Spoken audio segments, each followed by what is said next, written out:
నమస్తే అండి. ఈరోజు మన రెసిపీ వచ్చేసి చికెన్ పకోడీ.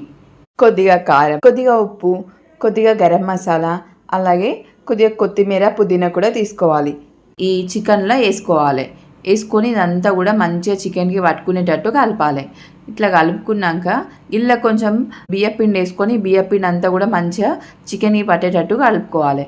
కలుపుకున్నాక కొంచెం అల్లం పేస్ట్ వేసుకొని కలుపుకోవాలి. అది కలుపుకున్నాక కొంచెం నీళ్ళు వేసుకొని ఆ నీళ్లు కూడా మంచిగా ఈ పిండి అంతా నానేటట్టు కలుపుకోవాలి. బాగా నీళ్ళు వేసుకోవద్దు, కొద్దిగానే వేసుకోవాలి.